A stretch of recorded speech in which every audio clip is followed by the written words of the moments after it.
درود پاک پڑھیں اللہم صلی علی سیدنا و نبینا و شفیعنا و حبیبنا مولانا محمد معدن الجود والکرم و آلہ الکرام و ابنہ الکریم و امتہ الکریمۃ و بارک وسلم۔ کل جو آپ نے سماعت فرمایا اس کے آگے فرماتے ہیں الطاف حسین حالی نے ایک مسدس لکھا جس کا نام مد و جزر اسلام رکھا۔ اس مسدس کا نام مد و جزر اسلام رکھا۔ نیچری لیڈروں صلح کلی واعظوں نے اس کی اشاعت میں ایڑی چوٹی کے زور لگا دیے۔ اس اپنی مسدس مطبوع بال کشن پریس آگرہ کے دیپاچے میں کے صفحہ 3 و 4 پر اپنے نیچری شاعر بن جانے کا سبب ان لفظوں میں لکھا ہے کہ نیچری کیسے بنا، وہ پورا لکھا ہے۔ لکھتا ہے الطاف حسین حالی کہ 20 برس کی عمر سے 40ویں سال تک تیلی کے بیل کی طرح اسی ایک چکر میں پھرتے رہے اور اپنے نزدیک سارا جہاں طے کر چکے۔ جب آنکھیں کھلیں تو معلوم ہوا کہ جہاں سے چلے تھے اب تک وہیں ہیں۔ شکست رنگ شباب و ہنوز رعنائی، دراں دیار کے زادی ہنوز آ جائی۔ نگاہ اٹھا کر دیکھا تو دائیں بائیں آگے پیچھے ایک میدان وسیع نظر آیا جس میں بے شمار راہیں چاروں طرف کھلی ہوئی تھیں اور خیال کے لیے کہیں عرصہ تنگ نہ تھا۔ جی میں آیا کہ قدم آگے بڑھائیں اور اس میدان کی سیر کریں، مگر جو قدم 20 برس تک ایک چال سے دوسری چال نہ چلے ہوں اور جن کی دوڑ 2 گز زمین میں محدود رہی ہو، ان سے اس میدان میں کام لینا آسان نہ تھا۔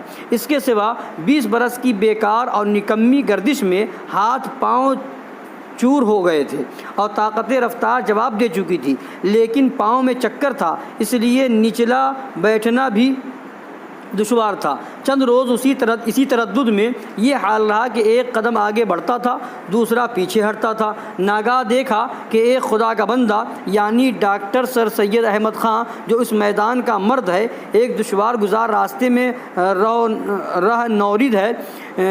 بہت سے لوگ جو اس کے ساتھ چلے تھے تھک کر پیچھے رہ گئے ہیں، بہت سے ابھی اس کے ساتھ افتاں و خیزہ چلے جاتے ہیں، مگر ہونٹوں پر پپڑیاں جمی ہیں، پیروں میں چھالے پڑے ہیں، دم چڑھ رہا ہے، چہرے پر ہوائیاں اڑ رہی ہیں، لیکن اولو العزم آدمی جو ان سب کا رہنما ہے اسی طرح تازہ دم ہے۔ نہ اسے راستے کی تکان ہے، نہ ساتھیوں کے چھوٹ جانے کی پرواہ ہے، نہ منزل کی دوری سے ہراس ہے۔ اس کی چتونوں میں غضب کا جادو بھرا ہے، جس کی طرف آنکھ اٹھا کر دیکھتا ہے وہ آنکھیں بند کر کے اس کے ساتھ ہو لیتا ہے۔ اس کی نگاہ ایک ادھر بھی پڑی اور اپنا کام کر گئی۔ 20 برس کے تھکے ہارے، خستہ و کوفتہ اسی دشوار گزار راستے پر پڑ لیے۔ نہ یہ خبر ہے کہ کہاں جاتے ہیں، نہ معلوم ہے کہ کیوں جاتے ہیں، نہ طلب صادق ہے، نہ قدم راسخ ہے، نہ عزم ہے، نہ استقلال ہے، نہ صدق ہے، نہ اخلاص ہے، مگر ایک زبردست ہاتھ ہے کہ کھینچے لیے چلا جاتا ہے۔ یہ بات تھی حالی کی۔ وہ لکھتا ہے مطلب اس کا یہ ہوا کہ 20 برس کی عمر سے 40 برس کی عمر تک مجھے کچھ نہیں آیا، یعنی دین اسلام جو کچھ پڑھا تھوڑا بہت تو وہ بھی کہنا لگا، وہ تیلی کے بیل کی طرح چکر لگاتا رہا اور آگے نہیں بڑھ پایا۔ اور سر سید جو علی گڑھ والا تھا اس کی وجہ سے وہ آگے بڑھ گیا۔ اب لکھتا ہے، اب آگے فرماتے ہیں حالی نے اپنی اس عبارت میں یہاں سر سید کی چتونوں میں صرف غضب کا جادو ہی بھرا ہوا بتایا سر سید کے لیے، لیکن شبلی اعظم گڑھی نے تو اسے جلوہ نمائے سحر و اعجاز ٹھہرایا، یعنی شبلی کے دھرم میں سید احمد جادوگر بھی تھا اور معجزے بھی دکھاتا تھا، اور مگر شبلی و حالی دونوں کے اقوال سے اتنا ضرور ثابت ہو گیا کہ ان دونوں کو گمراہ و بیدین بنانے والی، ان دونوں کے دین و ایمان کو مٹانے والی وہی سید احمد خان کولی علی گڑھی کی کافرانہ و ساحرانہ نگاہ تھی، جس نے مسلم یونیورسٹی علی گڑھ میں قائم کی ہے۔ وہ وہی نیچری کا بانی وہی ہے، نیچریت کا بانی وہی سر سید احمد علی گڑھی ہے۔ تو اسی نے حالی کو بھی اور شبلی کو بھی جو ہے گمراہ کیا۔ اچھا، سچ فرمایا ہمارے آقا و مولا صلی اللہ تعالی علیہ وآلہ وسلم نے کہ ایاکم و ایاہم لا یضلونکم ولا یفتنونکم، یعنی بد مذہبوں سے دور رہو، ان کو اپنے سے دور رکھو، کہیں وہ تم کو گمراہ نہ کر دیں، وہ تم کو فتنے میں مبتلا نہ کر دیں۔ والعیاذ باللہ تعالی۔ آخر کیا ہوا؟ حالی بھی کس کی؟ ایک بد مذہب بد دین کی، کافر کی صحبت سر سید علی گڑھی کی صحبت پایا تو وہ بھی اسی راہ پہ چل گیا، شبلی علی گڑھی نے بھی اسی کی صحبت اختیار کی تو اس کا بھی وہی حال ہو گیا۔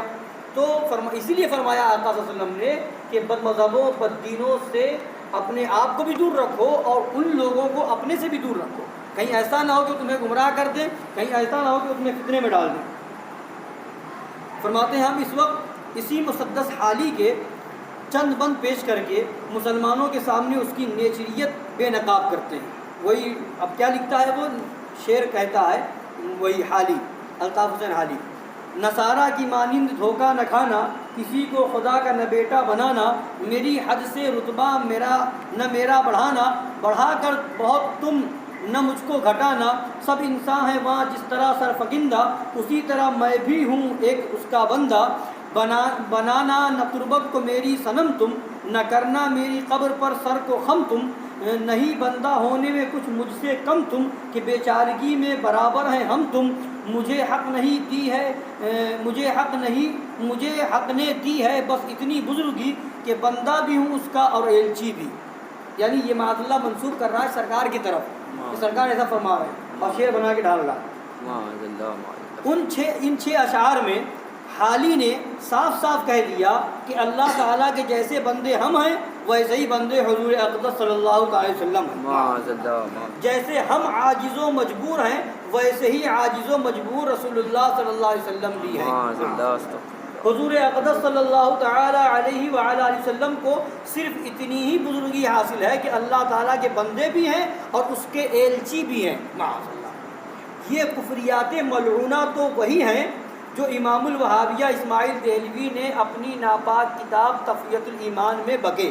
چنانچہ تقویۃ الایمان کے صفحہ 75 پر بکتا ہے کہ رسول اللہ صلی اللہ علیہ وسلم نے فرمایا، اور سب لوگوں سے امتیاز مجھ کو یہی ہے کہ اللہ کے احکام سے میں واقف ہوں اور لوگ غافل، معاذ اللہ۔ یعنی سرکار کی طرف منسوب کر رہا ہے اسماعیل دہلوی کہ مجھ میں اور تم میں اتنا ہی فرق ہے معاذ اللہ کہ تم ناواقف ہو، ہم جانتے ہیں، ہم خدا کے احکام سے واقف ہے، تم غافل ہو، معاذ اللہ، اتنا ہی فرق ہے۔